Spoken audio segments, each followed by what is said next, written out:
Visitaba con frecuencia la casa de mis abuelos en Traverse City, en el norte de Michigan, durante los veranos con mis padres. Traverse City es un lugar hermoso, produce el 75% de las cerezas del mundo y fue hogar del Hospital Psiquiátrico Regional de Traverse City, que funcionó desde 1885 hasta 1989. Dado que el gobierno federal de los Estados Unidos lo consideró oficialmente merecedor de preservación por su importancia histórica, los edificios en el terreno del hospital estaban custodiados por guardias de seguridad.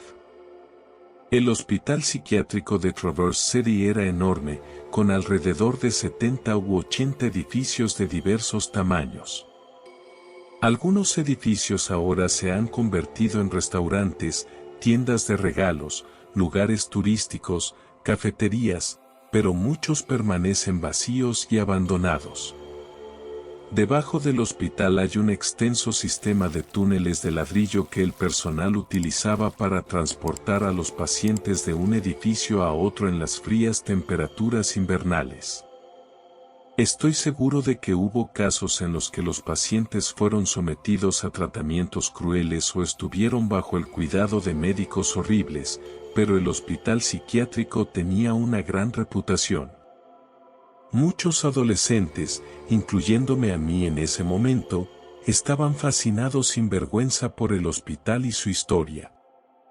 Como resultado, a menudo entrábamos en edificios abandonados a través de ventanas sin barras o puertas con candados. Aunque hubo algunos casos en los que los adolescentes fueron atrapados y acusados de allanamiento de morada, siempre y cuando fuéramos sigilosos y prestáramos atención a los patrones de patrulla de los guardias, podíamos entrar y salir sin preocupaciones. No estoy abogando por o tratando de justificar mi acto criminal de allanamiento de morada, pero entrar en el viejo hospital era casi un rito de iniciación para los adolescentes de Traverse City. El interior del hospital era aterrador, había equipos y muebles viejos, manchados y rotos, suelos y paredes que se desmoronaban, vandalismo, extraños ruidos de edificio antiguo y oscuridad completa en los túneles, sótanos y pisos inferiores. El uso de linternas era demasiado arriesgado con los guardias patrullando, así que a menudo navegábamos por el hospital con la memoria y las pantallas de nuestros teléfonos iluminadas débilmente. Como puedes imaginar, nuestras asustadas imaginaciones juveniles se desbordaron con historias de terror, lo cual es bastante irónico considerando que inventamos la mayoría de esas historias. Desafortunadamente, durante mi última incursión, encontré algo que me aterrorizó hasta el punto de jurar no volver nunca más. La historia tiene lugar alrededor de las 10 de la noche, la luz de la luna era tenue y la mayoría de los guardias de patrulla se habían ido por el día.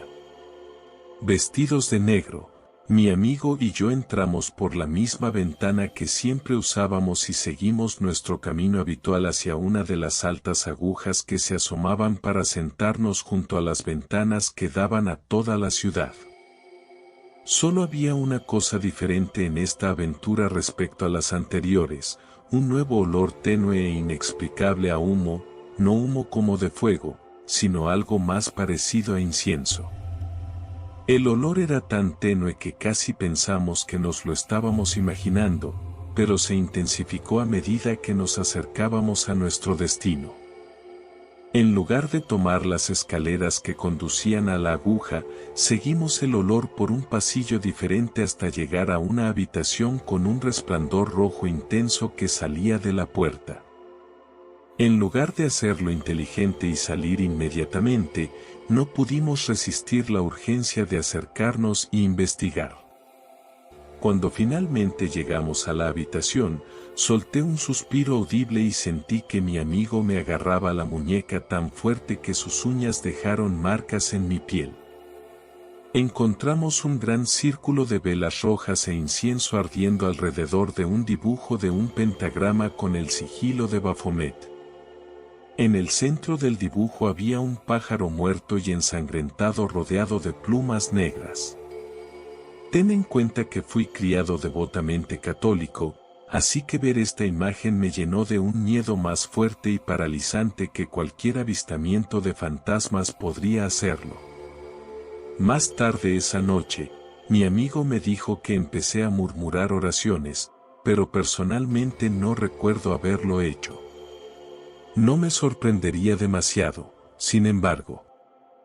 Aunque la duración parecía infinita, no estoy seguro de cuánto tiempo estuvimos mirando la escena oculta antes de escuchar la voz baja y ominosa de un hombre detrás de nosotros diciendo, «Bienvenidos, amigos». Te aseguro que no había absolutamente nada amigable en la forma en que ese tipo nos saludó. Mi amigo y yo gritamos como locos, nos dimos la vuelta y vimos a dos hombres adultos bien vestidos pero desaliñados sonriendo ante nosotros. El hombre frente a mí sostenía algo en la mano y, aunque no puedo decir con certeza qué era, recuerdo que en ese momento pensé que era un cuchillo, lo cual no sería una suposición tan descabellada considerando que acababan de sacrificar a un pájaro. Ambos corrimos rápidamente junto a los dos, y sentí los dedos de alguien agarrar la parte posterior de mi camisa. Afortunadamente, la mano del ocultista no me sujetó sólidamente porque me agaché y logré escapar de su agarre. Los hombres gritaron que nos detuviéramos. Obviamente no lo hicimos. Escuchamos sus pasos persiguiéndonos durante un tiempo, pero afortunadamente los dos habíamos entrado tantas veces al hospital que correr por las habitaciones, pasillos y túneles sin iluminación no supuso un desafío. Cuando finalmente llegamos y saltamos por nuestra ventana de escape, los ocultistas no estaban a la vista ni se escuchaban. Corrimos por los terrenos del hospital hasta llegar al coche de mi amigo, sin preocuparnos por los guardias de patrulla. Preferíamos que nos atraparan los guardias antes que los ocultistas. Vomité 2 veces en el estacionamiento, ya sea por miedo, correr sin parar durante 1,5 millas, o una combinación de ambas.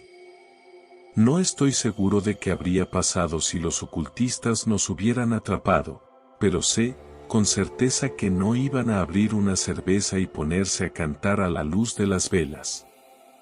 No estoy familiarizado con las prácticas de culto o rituales satánicos, así que no estoy seguro de lo que los hombres intentaban hacer o si estaban invocando algo. Nunca volvimos al hospital durante ese verano ni en los veranos siguientes. Aunque no somos cercanos ahora que somos adultos, sé que esa experiencia aterradora nos mantendrá arraigados en la memoria del otro hasta el día de nuestra muerte.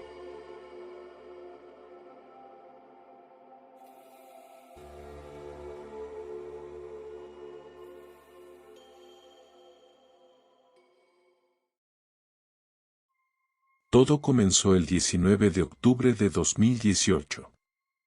Recuerdo este día con bastante claridad porque era el cumpleaños número 13 de mi hermana.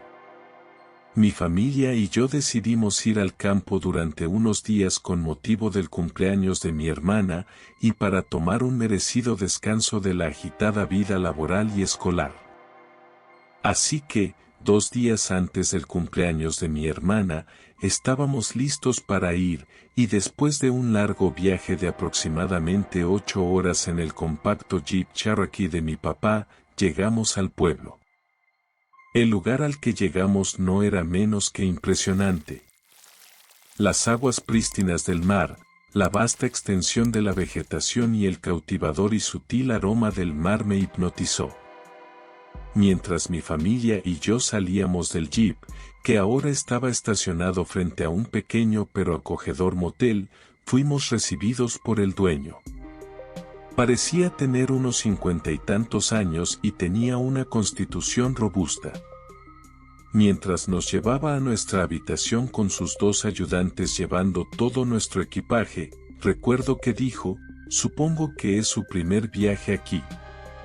Cuando mi papá asintió afirmativamente, comenzó a decirnos lo hermoso que era el lugar y que podríamos disfrutar al máximo nuestro pequeño viaje si obedecíamos las costumbres locales y no salíamos tarde por la noche.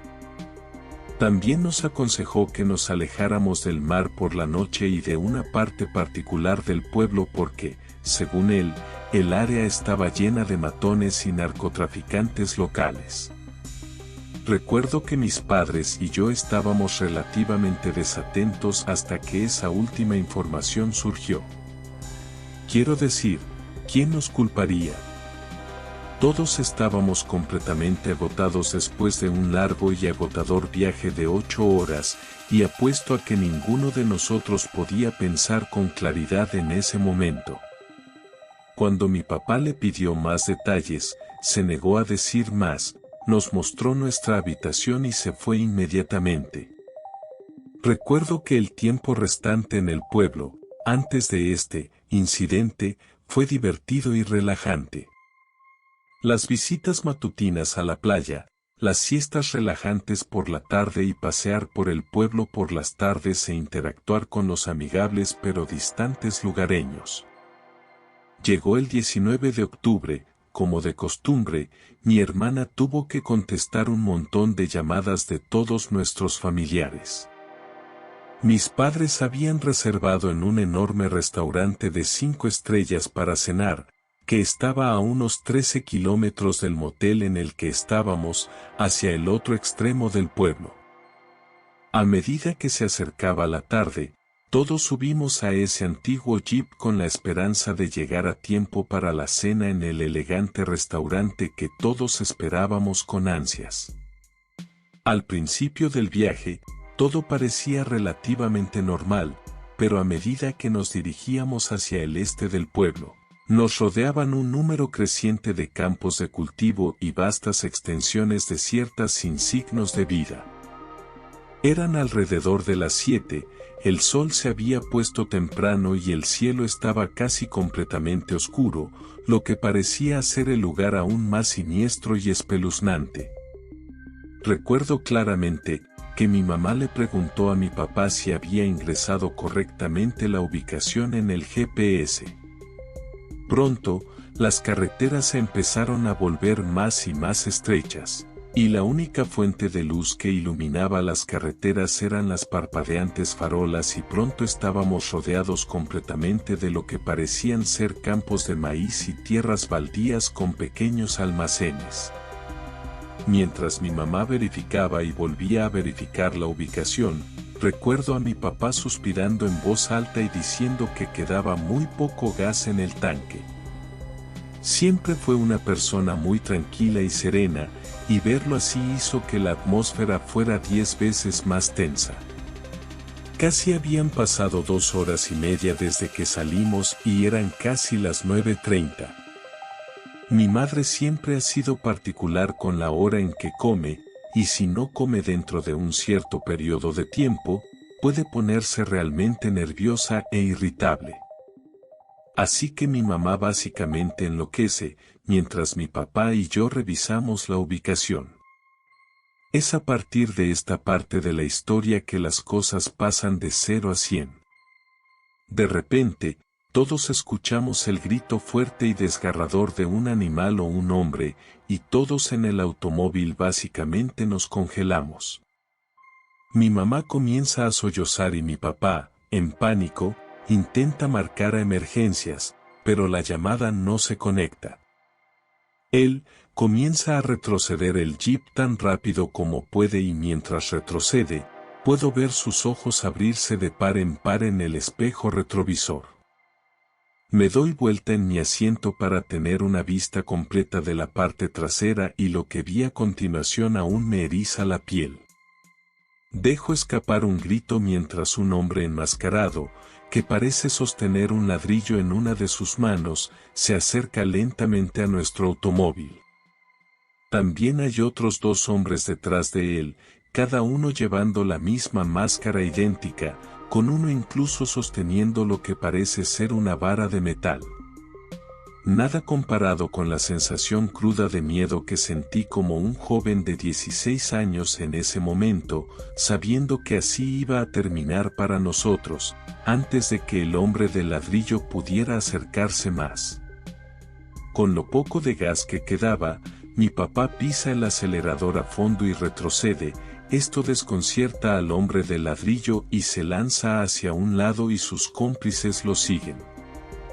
Mi papá hace un giro en U y todo este tiempo corren hacia el automóvil, tratando de romper la ventana con el ladrillo, y mi papá acelera para salir de allí. Yo, mi hermana y mi mamá estábamos inconsolables y fue la primera vez que vi a mi papá tan afectado. De alguna manera llegamos de vuelta al motel a medianoche visiblemente aturdidos. El dueño del motel, al darse cuenta inmediatamente de nuestro malestar, preguntó si todo estaba bien, y después de que mi hermana y yo fuimos a nuestra habitación, mi papá aparentemente le narró todo lo sucedido. Al día siguiente, empacamos nuestras cosas y nos fuimos. Nunca volvimos. Ni siquiera llamamos a la policía, porque el dueño del motel nos aconsejó que no lo hiciéramos, y si esos hombres enmascarados realmente resultaban ser miembros de alguna pandilla violenta o algo así, meterse con ellos llamando a la policía sería una muy mala idea dada la eficiencia de la policía en nuestro país. Este octubre, mi hermana cumple 18 años. El 19 de octubre no solo es el cumpleaños de mi hermana, sino también un recordatorio de ese aterrador calvario que mi familia y yo vivimos.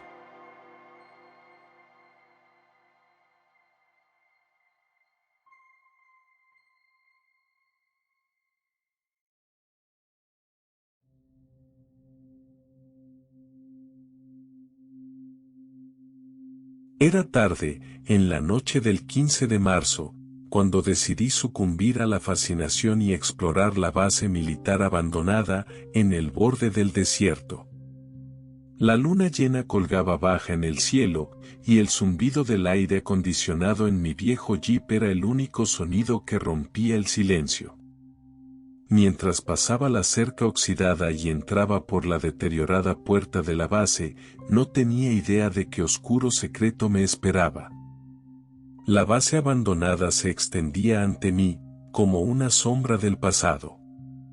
Edificios oxidados se alzaban hacia el cielo, y las ventanas vacías me miraban como testigos silenciosos de un tiempo olvidado. Sentí una aura inquietante, como si el suelo estuviera susurrando los secretos del pasado. Mi destino era el cuartel general, un edificio masivo con ventanas tapiadas y un aire de anonimato. Mi corazón latía fuerte mientras empujaba la puerta oxidada y entraba en la oscuridad. El olor a humedad y polvo me saludó mientras mi linterna cortaba la oscuridad. Mientras deambulaba por los pasillos desiertos, escuché pasos suaves y murmullos apagados. Dudé, escuchando, pero a medida que avanzaba, los sonidos cesaron. El pasillo de repente pareció más largo, las sombras más oscuras. Aparté el pensamiento de la imaginación y continué mi exploración. En una de las habitaciones, me encontré con equipo de laboratorio abandonado y archivos amarillentos. Mi interés se despertó cuando encontré el término Proyecto Iris. Parecía que la base había estado llevando a cabo experimentos secretos, pero los detalles eran difusos. Imágenes de puertas cerradas y pasajes secretos vinieron a mi mente. De repente, resonó un golpe metálico a través de las habitaciones, seguido de un susurro que parecía venir directamente detrás de mí. Di un giro, pero no había nadie a la vista. La atmósfera se espesó y sentí que no estaba solo. Una vaga sensación de amenaza se instaló a mi alrededor como una niebla. Decidido a encontrar la fuente del ruido, encontré mi camino a través de un estrecho pasaje que llevaba a una zona apartada de la base. Allí descubrí una puerta que lucía diferente a las demás, elegante y moderna. Cuando la abrí, fui recibido por una luz deslumbrante. La habitación a la que entré era futurista y clínicamente limpia. Monitores parpadeaban, y en el centro, había una máquina que parecía una instalación médica. Los susurros se hicieron más fuertes, seguidos de pasos que se acercaban. De repente, figuras sombrías aparecieron, personas en uniformes militares, mirándome fijamente. Uno de ellos, un oficial mayor con una mirada penetrante, dio un paso adelante y habló con una voz que se ancló en mis pensamientos. No estás aquí para molestar. Estás aquí para ayudar. Sus palabras eran más un comando que una declaración. Confundido y atrapado en una situación aparentemente surrealista, asentí en acuerdo. El oficial reveló que eran parte de un proyecto gubernamental secreto destinado a influir en el paso del tiempo. Proyecto Aegis no se había limitado a experimentos, sino que había entrado en el ámbito de lo inimaginable. Pero algo había salido mal. Las líneas temporales se habían entrelazado y necesitaban mi ayuda para restaurar el orden. Me colocaron en una silla, conectado a la máquina, y en un destello deslumbrante, el mundo a mi alrededor pareció desmoronarse. De repente, me encontré en otro lugar, transportado a otro tiempo. El oficial estaba frente a mí y asintió con satisfacción. Pero mi alegría fue efímera. La realidad se desgarró ante mis ojos y fui arrastrado a un paisaje surrealista donde pasado y futuro se fusionaban. Seres sombríos deambulaban por las ruinas de la base abandonada, y el tiempo mismo parecía seguir su propio camino. El oficial sonrió tristemente y explicó que el tiempo estaba más allá de la reparación. El proyecto Aegis había empujado los límites de lo posible y ahora el mundo era un mosaico de pasado, presente y futuro. Estaba atrapado en una pesadilla de espacio y tiempo, un vagabundo entre dimensiones. Así terminó mi viaje a través de la base militar abandonada, no en un escenario de horror, sino en un laberinto interminable de tiempo. El giro de la trama fue que mi curiosidad no solo reveló el pasado, sino que distorsionó el futuro, atrapándome en una pesadilla de la cual no había despertar.